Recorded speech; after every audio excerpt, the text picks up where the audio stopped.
Okay, I uploaded a video the other night about that brake rotor where it wouldn't turn before the tire turned.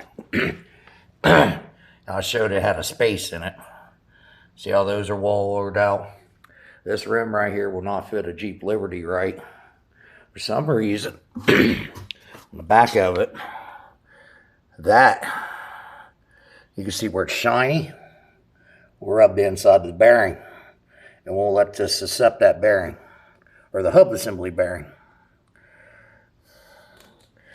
So we're going to have to put a different rim on that. You got to change the hub assembly bearing on this because there's a broken stud. And what you want to do is change that regardless, because the rim was just sitting on the studs. So it held the whole weight of the vehicle on these. So they're not 100% true. I'm in the process of changing the hub assembly bearing, which I got the axle nut loose. I got the upper ball joint nut, I think, to go. Or no, that's loose.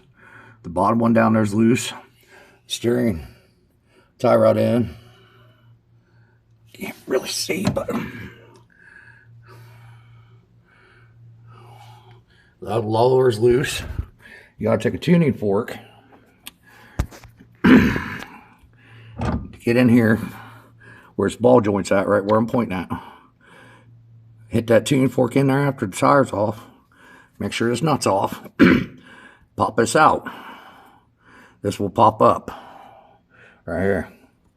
You do the same thing to the bottom and pop the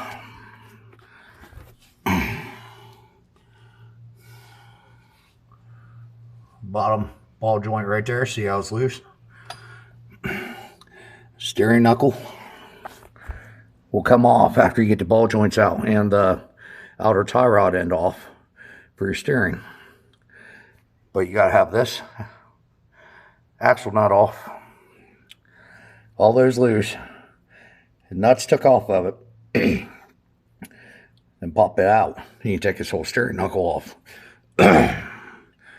Then when you get the steering knuckle off, the bearing behind here, which I got one right here, there's 3 bolts in there. I found out you can stick a 10 millimeter 12-point socket on it and it'll take the bolts out. After we get this steering knuckle off this one, we're gonna knock the bearing out. I got a brand new bearing that looks like this, but you know, not all rusted. That'll go on here.